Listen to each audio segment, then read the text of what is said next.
अस्सलाम वालेकुम मुअज़्ज़िज़ नाज़रीन, आज हम आपको सैर करवाने जा रहे हैं मगरबी अफ्रीका में मौजूद एक इस्लामी मुल्क नाइजीरिया की। और आज हम आपको नाइजीरिया के बारे में वो तमाम बातें बताएंगे जो आपको आज से पहले किसी भी वीडियो में नहीं बताई गई होंगी। वीडियो में मजीद आगे बढ़ने से पहले नए आने वाले दोस्तों से गुजारिश है कि हमारे चैनल को सब्सक्राइब करते हुए वीडियो को लाइक कर दीजिए। नाज़रीन, नाइजीरिया के मशरक में चाड और कैमरून, मगरिब में बेनिन, शुमाल में नाइजर और जनूब में खलीज कानी वाक़या है। वैसे तो नाइजीरिया की तारीख बहुत पुरानी है, लेकिन इस्लाम यहाँ 8वीं सदी ईस्वी में पहुंचा था। 1553 में बरतानियों ने बेनिन का दौरा किया। बेनिन 5वीं सदी ईस्वी से पहले ही यूरोप और यूरोबोलान के माबैन एक तजारती मरकज बन चुका था। अरब से आने वाले ताजरों से इस्लाम इस खित्ते में दाखिल हुआ था। जब बरतानवी इस इलाके में पहुंचे तो उन्होंने भी गुलामों की तजारत शुरू कर दी और फिर खुद ही 1807 में इस अमल को गैर कानूनी करार दे दिया। 1 जनवरी 1900 को बरतानिया ने शुमाल नाइजीरिया की सरपरस्त हुकूमत होने का ऐलान कर दिया और आने वाले कुछ सालों में काफी इलाकों पर कब्जा कर लिया। अवाम में सियासी शऊर बेदार होने के नतीजे में 1922 में मुशावरती कौंसिल को खत्म करके कानून साज कौंसिल कायम की गई। आखिरकार 1 अक्टूबर 1960 को अलहाज अबू बकर को एक कौमी काबीना के साथ वजीर आजम मुंतखब किया गया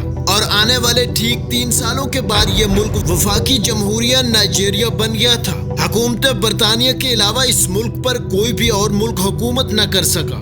हालांकि नाइजीरिया को जर्मनी और फ्रांस से बेहद खतरा लाहक था। 9,23,768 मुरब्बा किलोमीटर रकबे के साथ ये अफ्रीका का 14वां जबकि दुनिया का 32वां बड़ा मुल्क है। इस मुल्क की आबादी 19 करोड़ के लगभग है और ये मुल्क आबादी के लिहाज से पाकिस्तान के बाद दुनिया भर में 7वें नंबर पर शुमार होता है। नाइजीरिया के लोगों को नाइजीरियंस कहा जाता है। बरतानिया से आजादी के बाद नाइजीरिया में मुसलमान ईसाइयों से दोगुना थे, लेकिन मौजूदा रिपोर्ट के मुताबिक ईसाइयों और मुसलमानों की तादाद बराबर होने को है। अंग्रेजी नाइजीरिया की कौमी और दफ्तरी जुबान है, लेकिन रोजमर्रा जिंदगी में अंग्रेजी बहुत कम तादाद में बोली जाती है। नाइजीरिया में मुख्तलिफ कबाइल के हिसाब से 500 से भी ज्यादा अक़साम की ज़बानें बोली जाती हैं। नाइजीरिया में हुकूमत की तरफ से कायम किए गए तालीमी इदारों में प्राइमरी से लेकर आला तालीम तक मुकम्मल तालीम मुफ्त है और तालीम का रेशो तकरीबन 70% के करीब है। लेकिन नाइजीरिया में अभी तक तालीमी इदारों में हाजिरी को यकीनी नहीं बनाया जा सकता।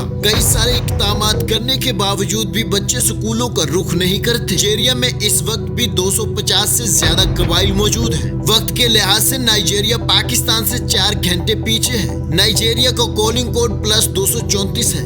नाइजीरिया की सिर्फ 25% आबादी ही इंटरनेट का इस्तेमाल करती है और नाइजीरिया में इंटरनेट की स्पीड 2 MB पर सेकंड के करीब है।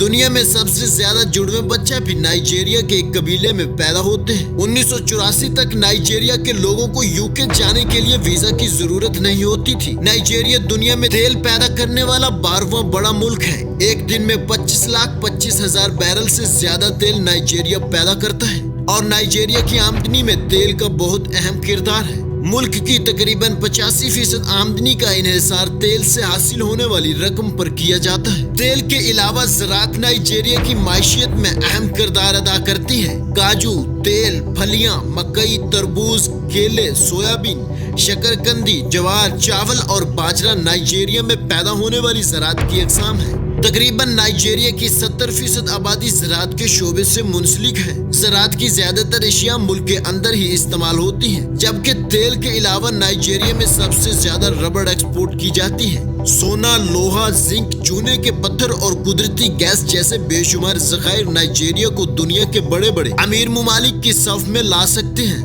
लेकिन अभी तक नाइजीरिया में माइनिंग इंडस्ट्री ज़वाल का शिकार है। नाज़रीन, बॉलीवुड और हॉलीवुड का नाम तो आप लोगों ने जरूर सुना होगा, लेकिन दुनिया में तेजी से तरक्की करने वाली इंडस्ट्री नॉलीवुड के नाम से शायद आप वाकिफ ना हो। नाइजीरिया में भी लोगों को वोट देने का हक 18 साल की उम्र होने के बाद हासिल होता है। नाइजीरिया में लोगों की औसत उम्र 53 साल है।